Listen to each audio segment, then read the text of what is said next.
નમસ્કાર દર્શક મિત્રો, હું શીતલ મહેતા ન્યૂઝ ઓફ કચ્છમાં આપનું સ્વાગત છે। જોઈએ આજના સમાચાર।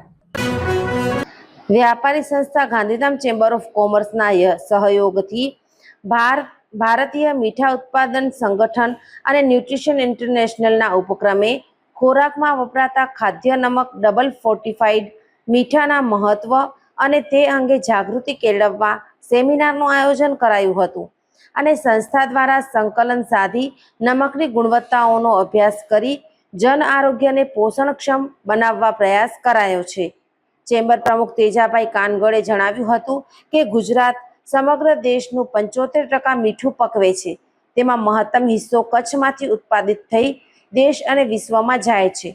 જાહેર આરોગ્યને નુકસાન ન થાય તે માટે અભ્યાસ કર્યા બાદ ન્યુટ્રિશન ઇન્ટરનેશનલની ભલામણના અનુસંધાને ડબલ ફોર્ટિફાઈડ નમકના વપરાશ માટે રાષ્ટ્રીય સ્તરે અભિયાન ચલાવવું જોઈએ। ઈસ્માના પ્રમુખ ભરત રાવલે કહ્યું હતું કે DFS નમકનો વપરાશ એ વ્યવસાયિક વિષય નથી, પરંતુ જાહેર સ્વાસ્થ્યનો એક સામાજિક વિષય છે। સોશિયલ મીડિયાના સહારા પણ આ અંગે જાગૃતિ ફેલાવવી જોઈએ તેવું કહી ઈસ્મા ન્યુટ્રિશન ઇન્ટરનેશનલ અને અન્ય ઉત્પાદક સંગઠનો સંયુક્ત વર્કિંગ ગ્રુપ બનાવી સરકાર સમક્ષ રજૂઆત કરશે તેવું ઉમેર્યું હતું।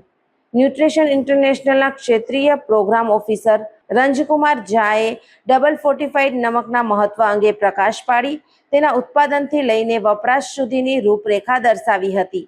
ભારતમાં દર વર્ષે લાખો સગર્ભા સ્ત્રીઓ અને નવજાત શિશુઓ આયોડિનની ઉણપના કારણે જોખમમાં હોય છે।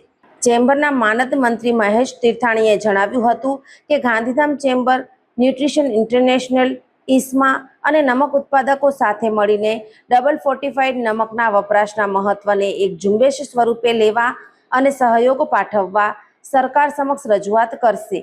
નમક ઉદ્યોગકારો બચુભાઈ આહિર, પારસમલ નાહટા, રાકેશ જૈન, અંકુર કેમ ફૂડના આદિત્ય પારેખે ચર્ચામાં ભાગ લીધો હતો।